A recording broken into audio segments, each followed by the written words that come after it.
best. Over here, I'm a Boglin. Me and my buddies need a place to hide out.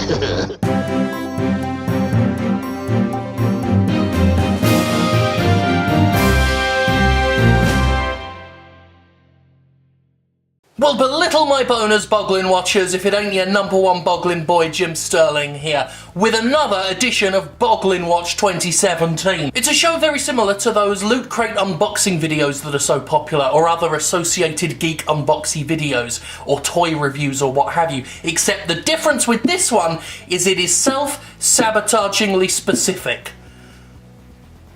So very specific. Boglins, of course, were released in the 80s, became a big hit in the UK in the 90s, and then they kind of disappeared for a while. What you may not know is they had a brief comeback in the early 2000s. In fact, I believe the year 2000 is when they came back, and what we have for you today are two examples of that relaunch. These are the two large-scale electronic Boglins that arrived in, I think, 2001, something like that.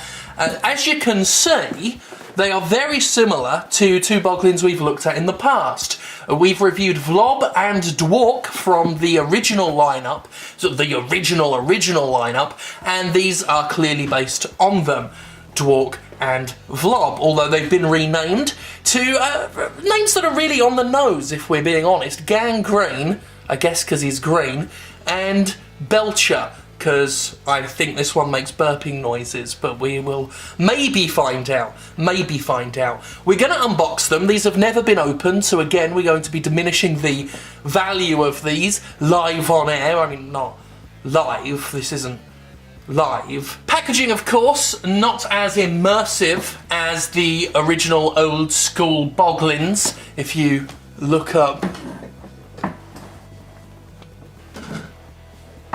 I can't, the camera's pointed down too low.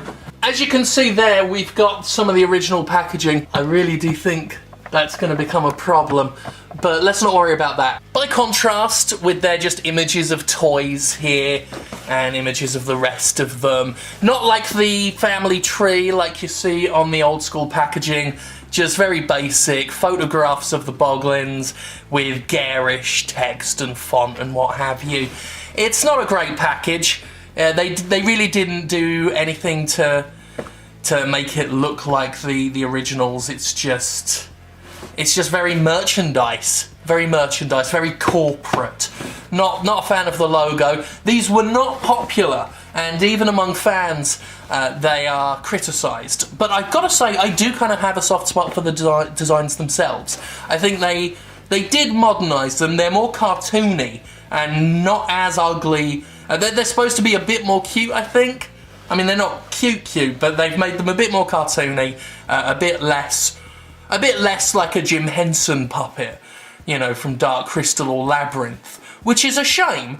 But I do think that as an alternative take on the original Boglin mythos, they are not badly designed. I've kind of got a fondness for them. Of course, what you really wanted to see was me diminish the resale value of the product. So we are going to free these Boglins from their boxes. And I've got my cutting knife here to do the job. Not quite sure the best way of doing this. We do have little twisty tassels here. Actually, I should do that in shot so you can see. We got ourselves twisty tassels on the arms. So I guess I'm gonna cut into them and hope that I don't mess up the Boglin itself.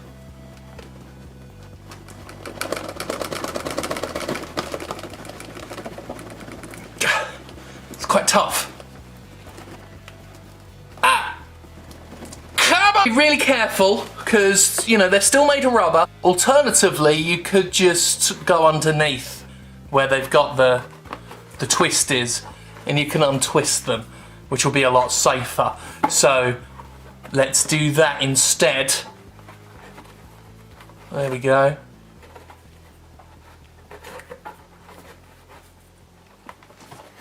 Oh, fucking thing. Okay, so this whole thing became a bit of a trial. It turned out that I couldn't really get under to get the last tassel. There's one kind of deeply buried under there. There's already been some structural integrity damage here, but we do have one last tie-in, which I thought I'd get to by swinging this open. But even then we've got issues because we've got these tabs here, which are going to need deselotaping. There we go. This was in as close to mint condition as you could get for one of these. These are also quite rare to get. I mean, I've never seen them boxed for sale, let alone in any sort of condition that one could term serviceable. But hopefully this... Jesus Christ. Well, it took fucking ages, no wonder these ones failed. Anyway, I've unboxed them. Here they are, they're out of their respective packagings, and let's have a look at them. So here is Belcher, which is a takeoff of Blob. I've taken the liberty of getting the old ones back out so you can see the differences. As you can see, like I said, more cartoony here, and they went for a bit more of a realistic, proper, ugly, kind of a thing you could expect to see in Ghoulies or something like that. Whereas this one's a little more cutesy, a little more exaggerated. So those are your main differences. This one is bigger and clearly more of a puppet, has a tail. This one, although it is a puppet, you know, you can put your hands in. There's all this electronic stuff here, battery compartment, we will get to that, and a little nub of a tail. I haven't gotten the little twisty plastic bit off that yet. But anyway, yeah, a bit of a sad little tail. Just this sort of little bloop, bloop. I don't know where they stored this poor bugger, but he's covered in all sorts of debris, bits of fluff and carpeting and thread and stuff. But otherwise, he is fairly clean and in good nick. Good quality Boglin.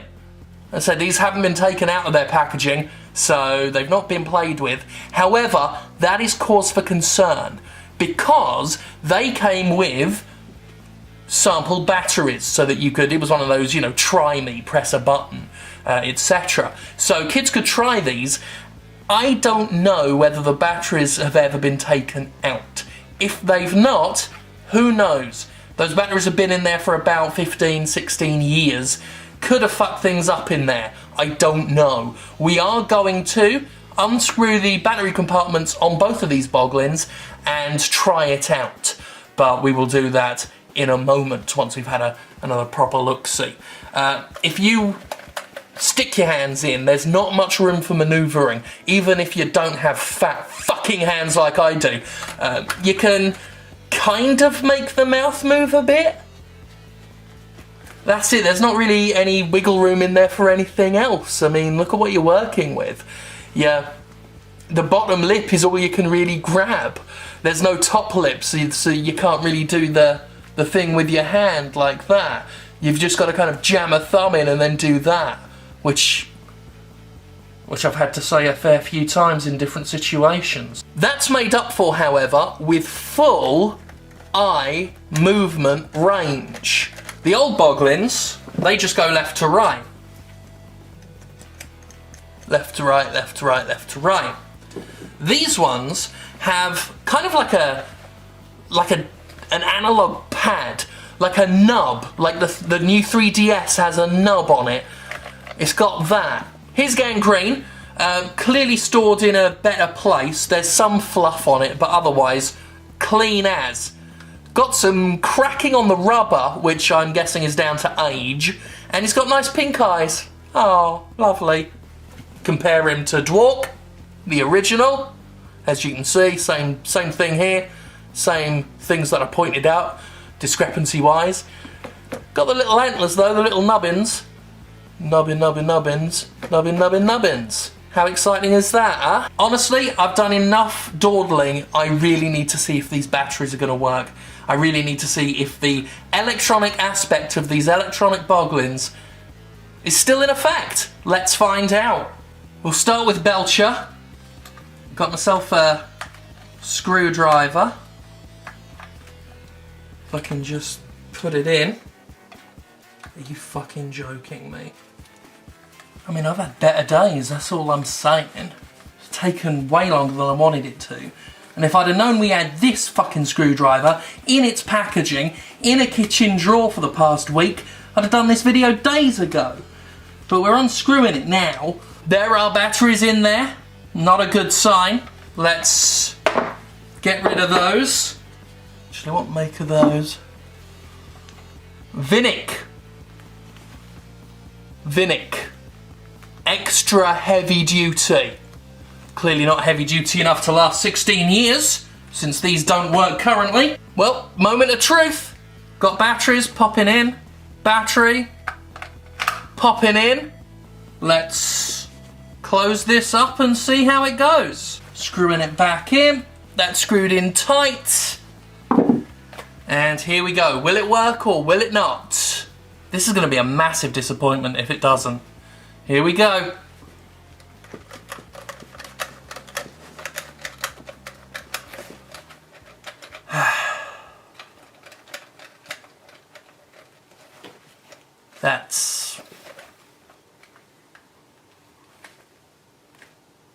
That's it. It don't work. It don't work. Put batteries in this one for what it's worth. Oh, hold on. Ah, this one does. This one works.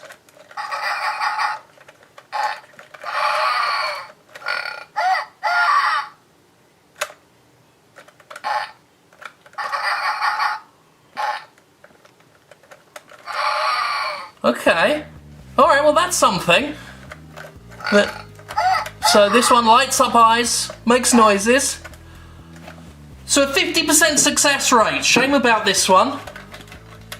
Still, nah, nothing off that one. But this one, it works. So gangrene works. Am I the only one who thinks of the colour green with gangrene because green's in it?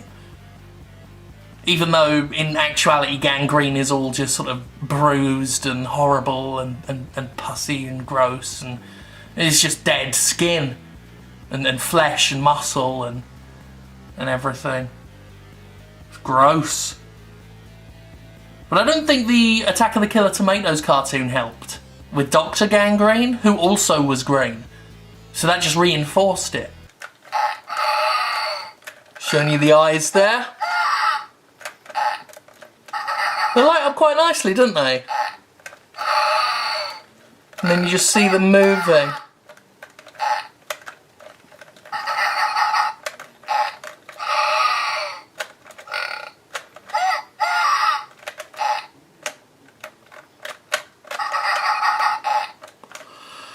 I'm bored of that.